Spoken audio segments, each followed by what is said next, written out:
This first bout is also sanctioned by the North American Boxing Federation. Supervisor at ringside, Jim Hall. The 3 judges scoring this contest on a 10-point must system will be Keith McDonald, Marty Zaman, and Dolby Shirley. And when the bell rings, the man in charge of the action, referee Jay Nady. And now, ladies and gentlemen, let's get things started tonight with 12 rounds of boxing for the NABF Super Bantamweight Championship. Introducing first, fighting out of the blue corner, wearing the white trunks trimmed with green and weighing in at 121 pounds. His professional record, 33 victories, 20 defeats with 2 draws, 20 of his 33 victories by KO. Ladies and gentlemen, from Guadalajara, Mexico, the challenger, Alberto Martinez. And his opponent across the ring, fighting out of the red corner, wearing the white trimmed with blue and weighing in at 121 pounds also. He's undefeated with a record of 17-0, 14 by KO.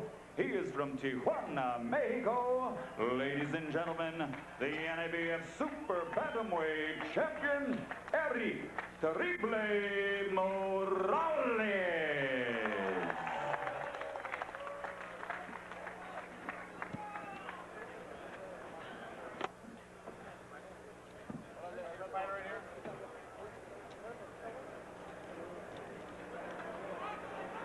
Do you have any questions? I gave you instructions in the dressing room. We have 12 rounds. Let's go to work. Whenever I see a young Mexican fighter with this kind of record, Jim, I think, are we watching the next Julio César Chávez, because there are just so many prize fighters to draw from in Mexico in the lower weights, and anyone who rises up this quickly must have something to offer. This young man is very tall for his weight at 5'8", probably will grow up to be a featherweight or even a lightweight. I'm anxious to see him work. Interestingly, Morales told us yesterday his boxing heroes are Ray Leonard, Thomas Hearns, Ruben Olivares. Did not list Julio César Chávez among his favorites. Morales is instantly showing that he's got the power. How, George? You start a fight off, let him taste what you got first. Hard right hand lead by Alberto Martinez. A little bit of a slow start by both fighters. Morales not yet releasing the jab, steps in and kind of paws with it. Alberto Martinez told us yesterday he's going to go in and try to swarm the young fighter and get an early knockout. So far, he has been considerably more conservative than he would have indicated to us he was going to be. And when you're fighting a guy who's a little taller than you are, you make him, he's got the advantage with the left jab. You make him throw that jab, just miss over and over. Finally, he stops putting his power onto it, and you take advantage of countering. So the quick left-right combination by Morales. Now he kind of chops with the right hand. Martinez getting a look at him, lands another right hand lead. Keep that punch up.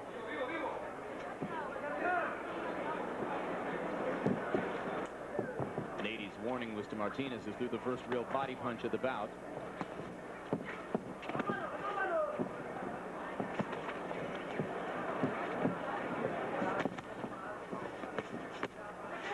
Good left-right combination by Martinez. Morales with a little bit of a slow start here in round 1, George. But he's established that he has the power here. Hard right hand by Morales landed flush. Martinez still coming forward. And once you tell a guy in the first or second round, hey, I can hit and I can hit hard, then the other guy think I better hold back a little bit. Then you're able to establish a good left jab when you get the other guy holding back because of the fear of your power. This time Morales blocks the right hand lead and blocks those lefts with his glove as he backs up into the ropes. You can see why he liked Sugar Ray Leonard. Many Latino fighters we've talked to cite Ray Leonard as their model or hero. It's interesting. Good hard left hook in close by Érik Morales. trained and managed by his father. He's got a younger brother, Diego, who he says has the inside track to be the bantamweight representative on the Mexican Olympic team next year. His father fought over 60 professional fights. Martinez off balance there. Morales stepped in and landed a left hook. And they trade punches as round one comes to a close.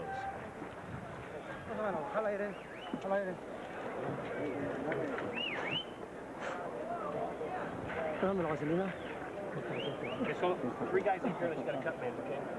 Only 3 up to the top. Pero de todos modos, no te lo dejes arrimar, hijo. Puedes trabajar a la distancia, ¿ok? No lo estás dejando que te llegue mucho. Manténlo a distancia. No te pongas ni para nada, ¿oíste? Let's watch Morales work. A little bit of a left hand there. Good straight right hand. Here we see it again.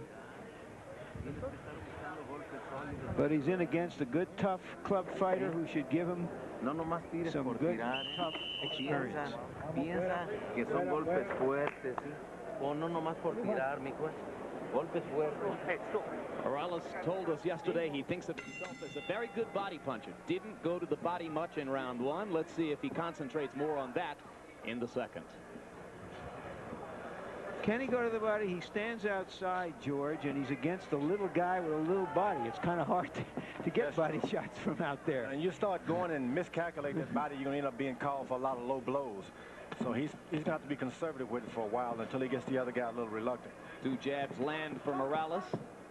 Martinez beginning to shorten up his punches just a little bit, having tasted, as you pointed out, George, Morales' power. Good short left hand again by Morales. Morales is starting to act like a matador.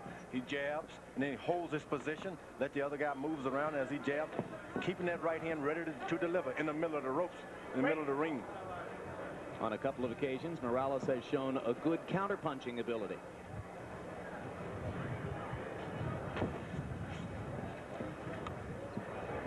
In boxing, we call it the matador. You jab, and you take a short step to your left. Control the middle of the ring. You don't need it if you got the height advantage. You don't need to go to the ropes. Go back.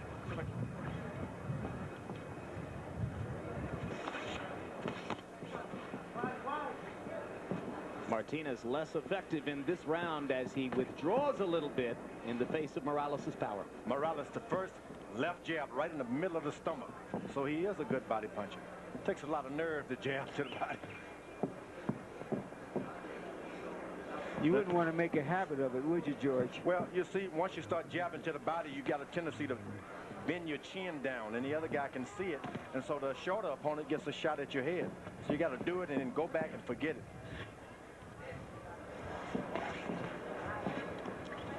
But if you can do it and get away with it, there's a psychological factor. It's sort of like running the ball down your opponent's throat in football. It's as if to say, I can do anything to you. There you are. But the thing is, land that jab to the body and go back to what you were doing so that chin does not get permanently bent down so the other guy can chip you. Get that chin. Because you have the height advantage. Take advantage of it. Morales goes back upstairs with the jab.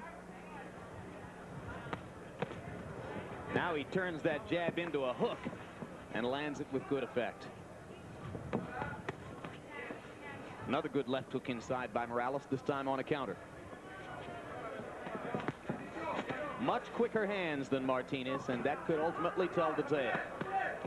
Chopping right hand over the top by Morales. Martinez just not landing much in this round. We don't often see Mexican fighters throwing the jab quite as crisply or as often as we're seeing this young man. Very good left jab.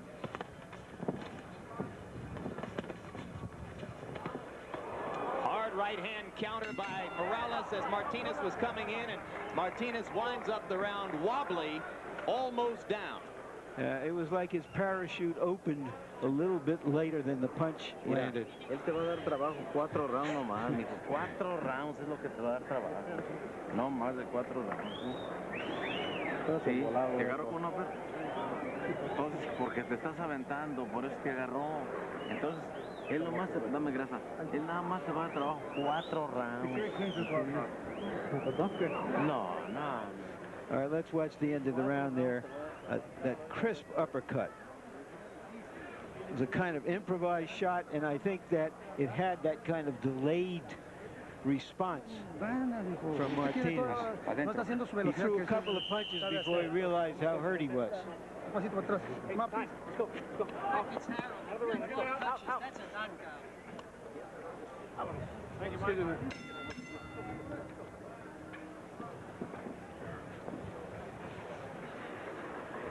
And this is scheduled for 12 rounds in Martinez's corner. His cornermen were trying to persuade him that Morales is running out of gas and can't go more than 3 more rounds. Harold Letterman, you say that the incident at the end of the preceding round should have been scored a knockdown in your view? Jim, listen to me. Anytime any part of your body except the soles of your feet touch the canvas, this is a knockdown, okay? Érik Morales hit this kid at the very end of the round, just before the bell rang, and his left glove touched the canvas. Therefore, Jay Nady should have scored it a knockdown. You continue to count until the guy gets up. In other words, the bell can't say they're only in the last round. So Jay Nady should have started to count when Alberto Martinez got up. At that point, the round would have been over. But it should have been a 10-8 round.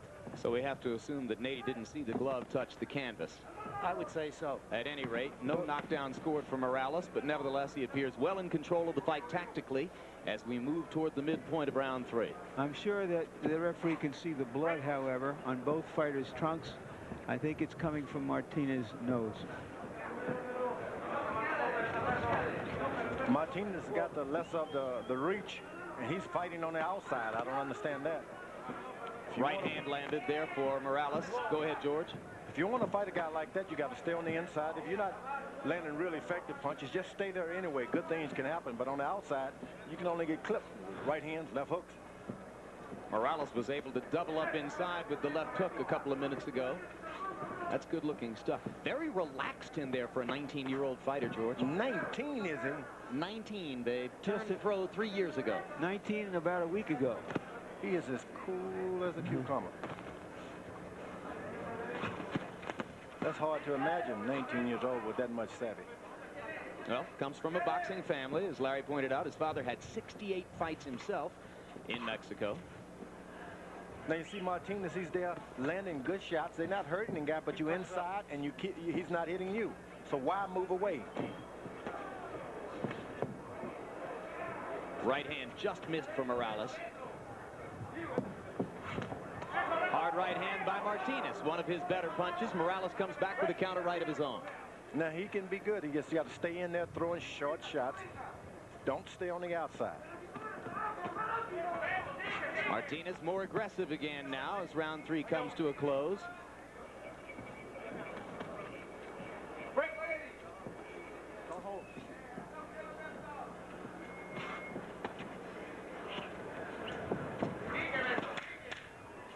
It's scheduled for 12 rounds between Érik Morales in the white trunks with blue trim and Alberto Martinez in the white trunks with green trim. Round 3 comes to a close, and here's a word on how you can further participate in this exciting evening of boxing. You're a big boxing fan. Now dress the part. Direct from Caesar's Palace in Las Vegas. Official De La Hoya versus Hernandez fight merchandise. The T-shirts are 100% pre-shrunk cotton and are available in small, medium, large, extra large, and double extra large. One size fits all cap with embroidered logo. Call and order your merchandise now. 1-800-843-1043. That's 1-800-843-1043. Waiting in his dressing room, the Flushing Flash, former featherweight champion Kevin Kelly, 28 years old from Flushing, New York. A southpaw with some of the fastest hands and unquestionably the fastest mouth in the business of boxing. This is boxing's best talker, George, and that's saying a lot. I mean it. Well, but we don't know about Martinez, who tells us that he's in law school, so he might have a pretty good mouthpiece on himself as well. And off of what we're seeing here, it would be a good idea for him to finish his studies. Right now, Morales is filing a fairly powerful brief on Martinez's face, which shows the effects of the rapier left jab, left hook, and right cross of Morales in the first few rounds. Total through rounds 3 rounds, Morales landing 50% of his punches, and down goes Martinez. And if he's as smart as his education suggests, he'll stay there. he was up before 10. I'm not sure Martinez wanted to be up before 10, and Nady gets the message. Impressive performance. 19-year-old boy. Isn't he something? There's an outstanding bantamweight in Mexico, a champion, Marco Antonio Barrera, who I believe is in his early 20s. I don't know if these two will ever meet or whether this young man will move up to a higher weight because of his height. But there are some wonderful young fighters coming up from Mexico. 47 seconds into the 4th round. Érik Morales has his 18th consecutive victory, his 15th knockout. Among all the other nice things we've said about him, George, he looks to be just about equally effective with the left and the right hands, equally powerful with both. After 2 rounds, he started to bend his leg as though, hey, I want to knock out now. He no longer wanted to jab and get effective and win points. He wanted to knock out, and he got it. And we'll take another look at the knockout. Larry Merchant, good-looking young fighter. Sure is. Oh, to be 19 and have the reflexes and the heart of a lion. That's right. Archie Moore called that raining on you. I think the finisher was that last right cross over the top. Yeah. I don't know who all of his opposition has been. Obviously, he wasn't in against stern competition here, but he's got plenty of time, and they should take their time in moving him up the ranks. He's calm like he's 29. That comes from being with a family of fighters and probably being in gyms since he's 4 years old. And let's go to Michael Buffer for the official particulars on this one. Ladies and gentlemen, here at Caesar's Palace, referee Jay Nady has to step in and call a halt to the bout. The official time, 47 seconds, and round number 4. The winner by TKO victory, and still the undefeated NABF Super Bantamweight champion, con Tijuana, Mexico, Érik Terrible Morales.